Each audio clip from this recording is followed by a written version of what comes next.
Hey everyone, welcome to the Stay Wealthy podcast. If you are a first-time listener, thank you so much for joining us. My name is Taylor Schulte and I am the host of the show. I am also a father of two crazy boys, Sawyer and Sutton, and the husband to an amazing wife, Lara, who I actually met in college at the University of Arizona. We are all doing well under these crazy, kind of weird circumstances, and I hope that you, your family, and your friends are staying safe too. If you're a regular listener to the show, you know that I'm releasing this episode outside of our normal schedule. Given all this craziness, I just wanted to touch base with our audience and share some thoughts around the financial markets and also COVID-19. I've been hanging back, and I was actually hesitant to publish anything at all because there's just what seems to be an endless amount of news and information out there circling around.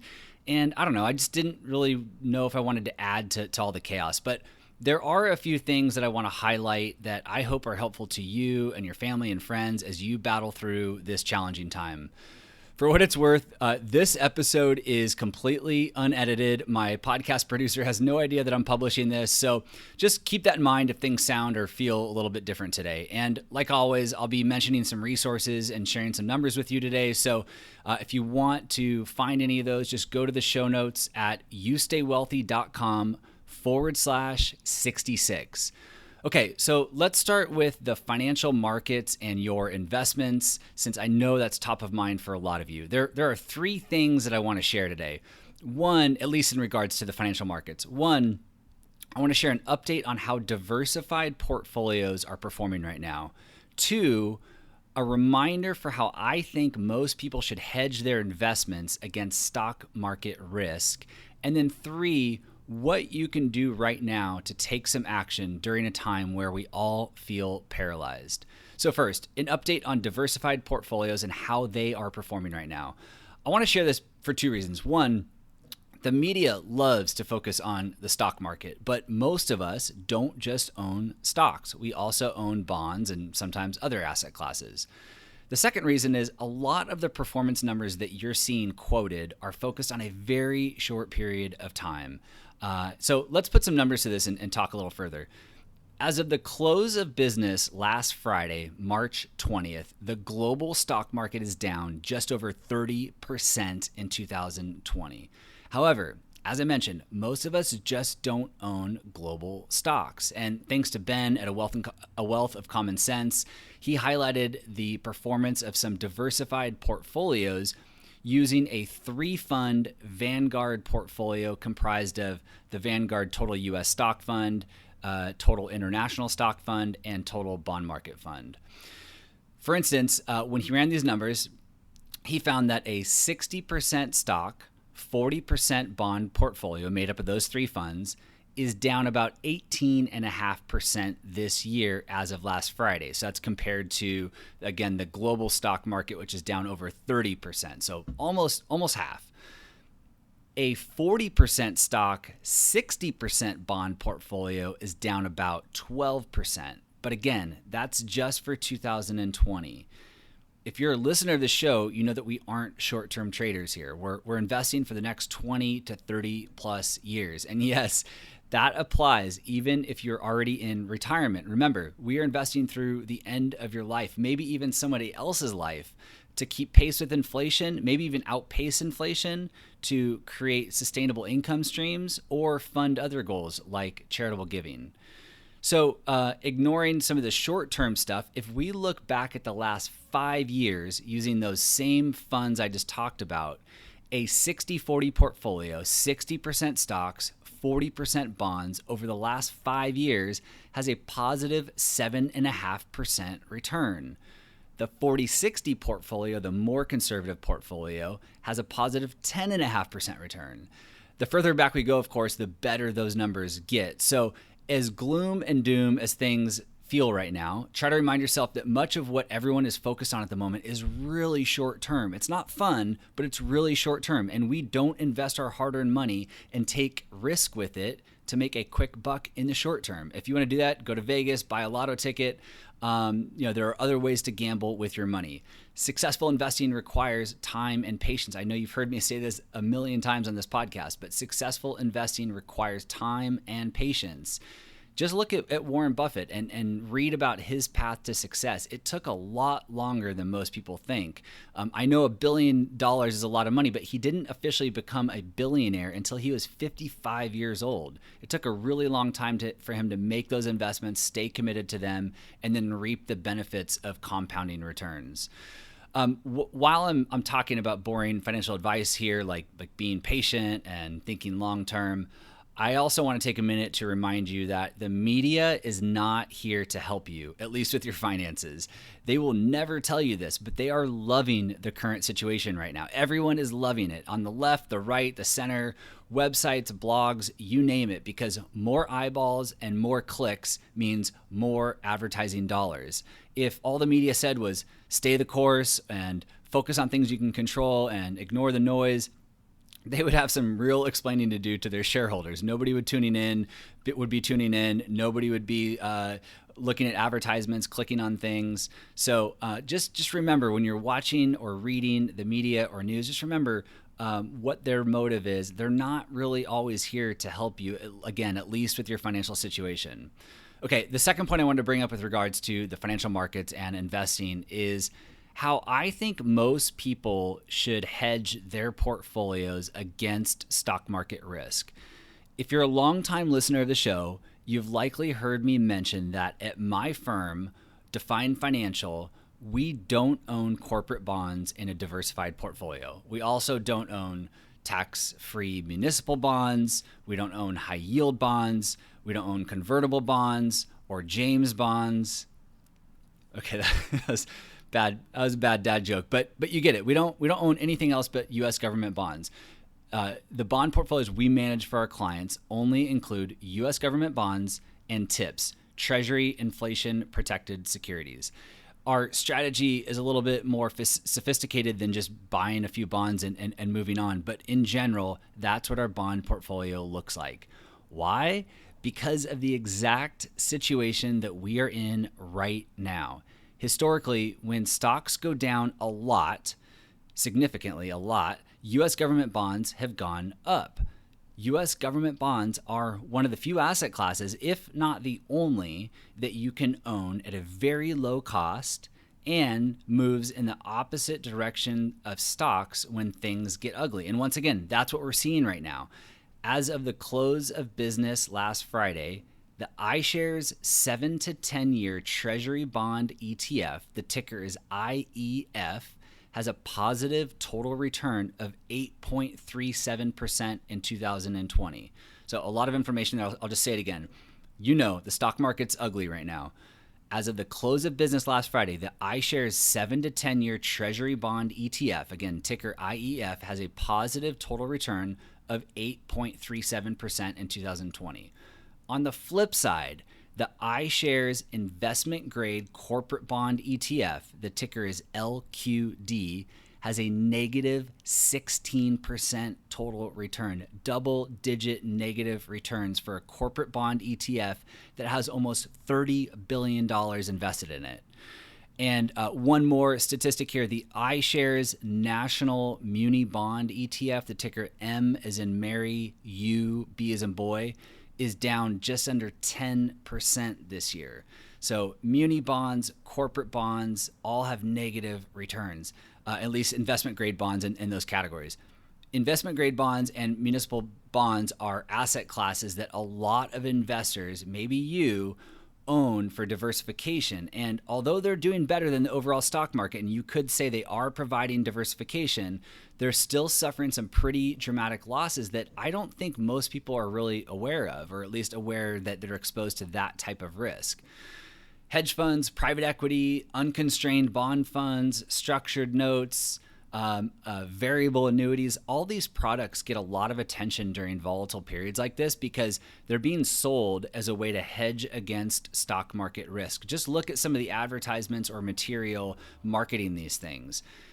The problem is these are all very expensive products. They might have very, very smart people in the driver's seat, but they're going to charge you an arm and a leg for access or for the insurance protection. And since the underlying cost of your investment, I've talked about this before, the underlying cost of your investment is the best predictor of future returns.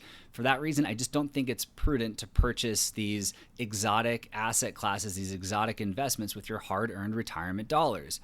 If you want diversification and protection, if you want true diversification and protection against catastrophic events in the stock market, and you want to be able to do it at a low cost, because again, cost is really important, then look no further than U.S. government bonds. And if you want to read more about owning government bonds in a diversified retirement portfolio versus corporate bonds, I will once again link to an academic paper that one of my lead financial planners, John Luskin, had published in the Journal of Financial Planning. And maybe you don't want to read the whole thing, but the very first page has the bullet points and the highlights and executive summary, so that might just be enough for you. This all brings me to my third point that I wanted to make about the financial markets right now, which is what you should be doing right now. Maybe you own corporate bonds and you weren't as protected as you thought you might be, or you had too high of an allocation to stocks and you were exposed to more risk than you wanted heading into this major correction. What should you be doing right now in response? I know that's what's on everybody's mind. What should I be doing right now? The blanket advice is do nothing, stay the course, right? But I know that's not reality. We all want to take action when things are painful. But first things first, I do love using a real estate analogy here. You might have heard me say this before, but I just like to remind everybody of it as a starting point, and I promise we'll get to some action items and things that you can do. Here it is. If you own $1 million home and the value of your home drops to $500,000 because the economy is taking a dive or we're going into a recession or something's happening with Fed and the interest rates, if your home gets cut in half, the value gets cut in half, you probably aren't going to rush out to hire a realtor and put your home up for sale. You're probably going to hunker down, cut some unnecessary expenses out of your life, stay committed to paying that mortgage, paying your taxes, and then you're going to reevaluate things when the market normalizes again. And this same approach should probably be taken with your retirement and investment accounts. And I say probably because there are unique situations where you might have to sell everything or some things at a loss, even though you know it's not the right move. I understand that when we're in difficult situations like this, sometimes you have to do things that aren't, textbook answers in financial planning. But if you have the ability to ride out the storm, the best course of action is to stay committed to the plan that you currently have in place. If you don't have a plan in place, now would be a time to go and get one. To me, investing your money without a financial plan is like taking a prescription drug without a doctor diagnosing you first. You would never walk up to a doctor in the middle of a party and say, hey, should I be taking XYZ drug? They would say, you should call my office, make an appointment. I'm going to ask you some questions, take some blood, maybe an x-ray, and then I will prescribe my recommendation. So your investments should be, the same way. They should be guided by a plan that takes major events like we're seeing right now into consideration.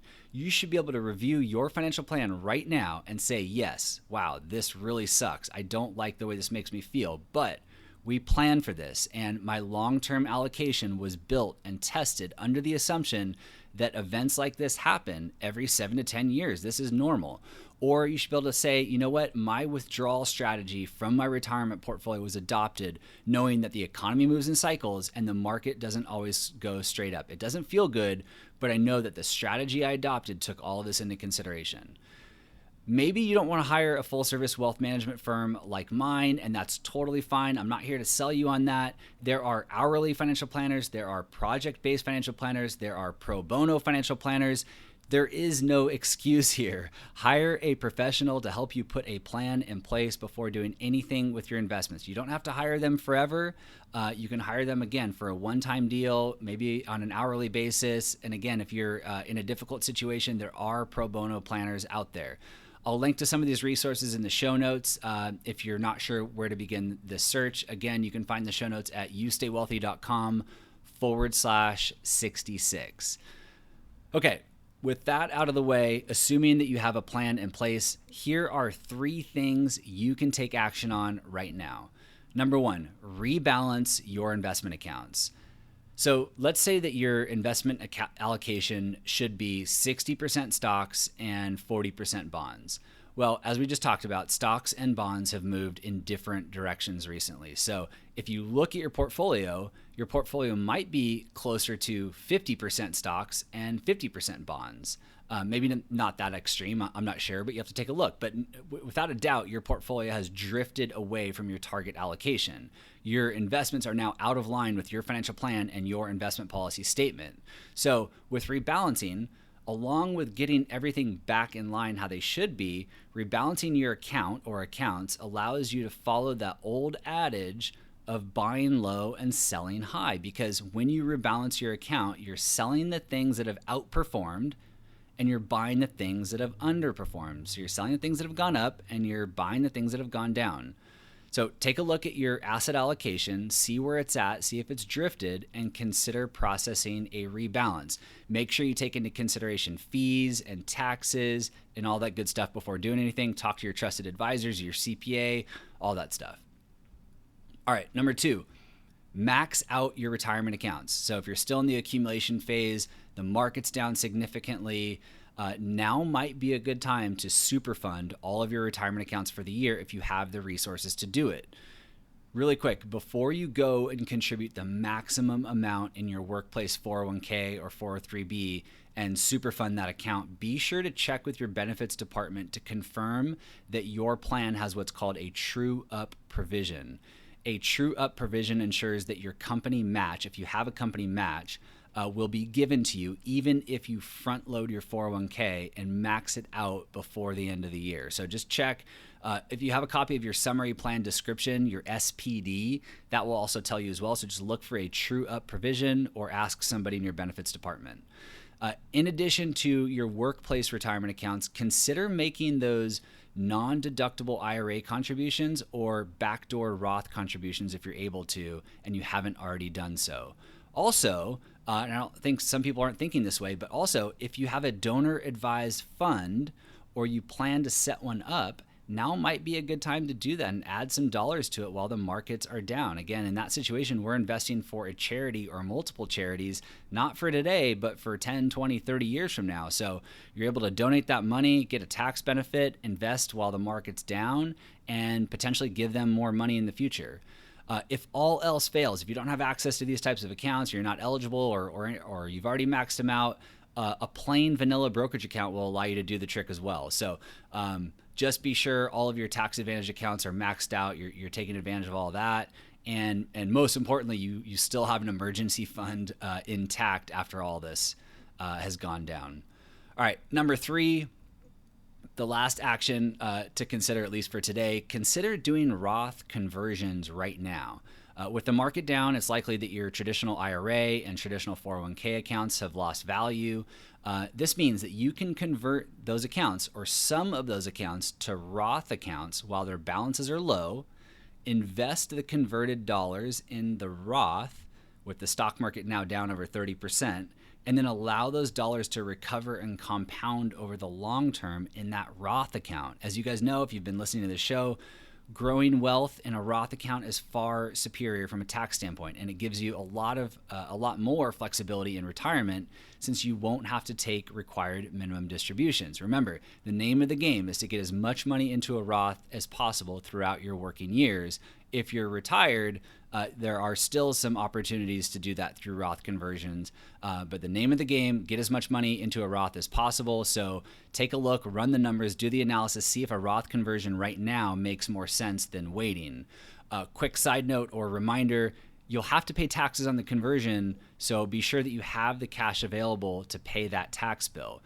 Needing the cash to pay the tax bill prevents many Americans from taking advantage of this strategy, especially when things are tough like they are right now. So those are the 3 actions you can consider taking. Of course, there's the blanket recommendations, which is talk to a professional, review your financial plan, communicate with your spouse, stay the course, don't panic, all that stuff. But I wanted to give you some real actionable things that you can consider doing while we're all feeling this way and while we're going through this challenging time. So those are my current thoughts on the financial markets and the current conditions. Hopefully that gives you some things to think about and actions to consider taking. Please, and I mean this, don't hesitate to reach out if you have any questions for me. Email address is podcast@youstaywealthy.com. All right, before we part ways, I do briefly want to talk about the coronavirus, or specifically COVID-19. Here's the deal. I don't know anything more than the next person. So I'm not going to make any predictions or sit here and pretend like I know what the financial impact is going to be on our economy, how long this is going to take, what's going to happen to your investments or the financial markets. I'm not going to pretend any of that. Also, there's enough bad news out there on the topic, so I want to try and stay positive here. What I want to do is share some of the good things that are likely, or that I think are likely, to come out of all of this once we're on the other side. Some of these things have been circulating in the media, so they might sound familiar. I am not taking credit for all of them, but I personally found them to be interesting and encouraging, especially with what we're going through. So let me go through a few of these, and then we'll be on our way. The first is new leaders are likely to emerge if they haven't already emerged. Let me explain. I don't know about you, but I'm seeing a lot of people in my life step up in ways that I've never seen them step up before. We've got neighbors and friends offering to go grocery shopping for us so we don't have to leave the house with the kids. Financial planners are opening up time slots for pro bono meetings. People on the Nextdoor app, I don't know if you guys have that, but check it out, the Nextdoor app. People are reaching out to complete strangers with how they can help. Grocery store clerks are coming to work every single day so that we can buy food and household items and take care of our family. We're also seeing this at the highest level, specifically in our healthcare system, with medical staff and professionals putting themselves at risk, in danger, every single day to fight this thing. So just like we saw post 9/11, ordinary people, just ordinary people like you and I, are becoming heroes and leaders, and I think that we are going to be better off because of that. Number two, better science. And I want to give credit to Scott Adams for this one. A whole bunch of smart people who have never met before have now met or are about to meet. And these smart people are working together on the same team to solve the same problem. I think we can all agree that these bonds and friendships are likely not just going to disappear overnight, even once this is all said and done. And their combined skill sets will very likely lead to better science and better medicine in the long term. So I chalk that up as a positive, a very likely positive to come out of this. Number three, pandemic defense improvement. Right now, we are getting a real life test, and I have to believe that our defense is only going to improve through all this. I'm not taking sides here and saying that we're doing a bad job, but no matter what, our defense and response to future events will improve.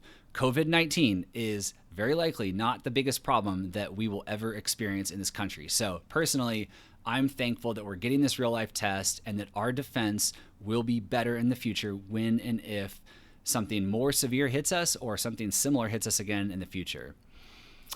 Number four, home delivery. So you guys have probably heard Amazon is hiring 100,000 more people, and they're probably just going to keep hiring. Amazon is just crushing it through this environment. And a lot of us are turning to DoorDash, Uber Eats, etc.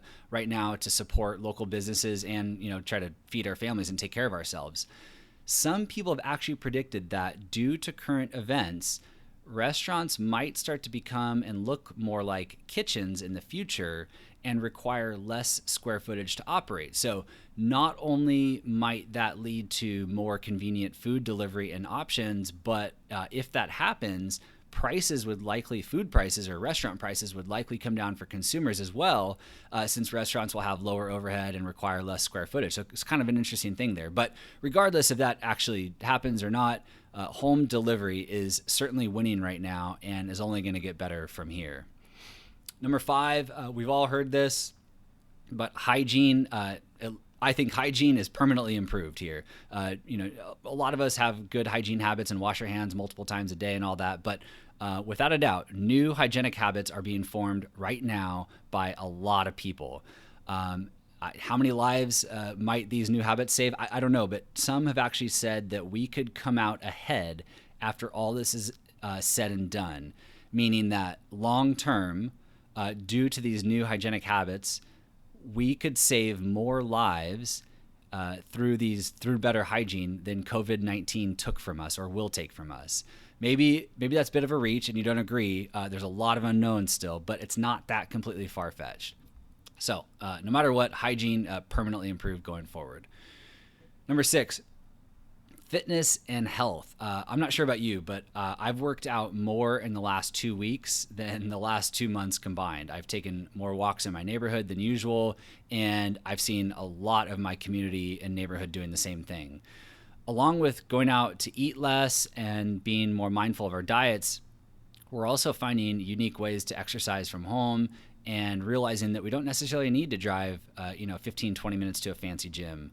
My wife and I actually spent the weekend completely reorganizing our garage so that we could not only entertain our kids in there when it's been raining lately, but also to stay connected to our neighbors that are walking by while still practicing social distancing. And more importantly, we can get a workout in while all this is happening. So we've gotten more creative. We've adopted more kind of home workout programs. And I think a lot of people are just going to be using this time, if they're not already, as an excuse to get healthy.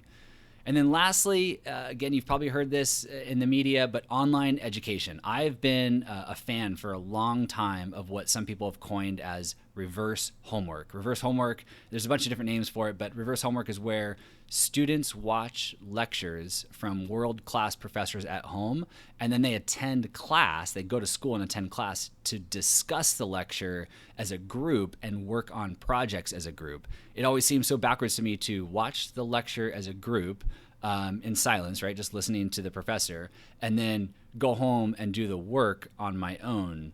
It just always seemed backwards. So I think many students, after all this, will push for 100% online virtual education, which would bring the cost of education down. But that's a long ways away probably. But at the very least, I think this idea of reverse homework and a lot more online learning is going to become a bigger part of the education system. So that's a win, and I think just definitely chalked up as a positive here. There are hundreds, maybe thousands of other positives that are likely to come out of this very difficult time, but I'm going to stop there. Please don't be a stranger. Please shoot me an email at podcast@youstaywealthy.com if you have any questions. If you just want to say hi, I would really appreciate that too. So just know I read and respond to every one of your emails. So shoot me a note, say hi, let me know if you have any questions. Again, the show notes for this episode can be found by going to youstaywealthy.com/66.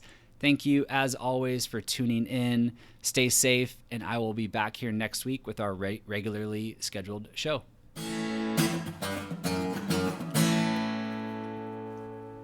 This podcast is for informational and entertainment purposes only and should not be relied upon as a basis for investment decisions. This podcast is not engaged in rendering legal, financial, or other professional services.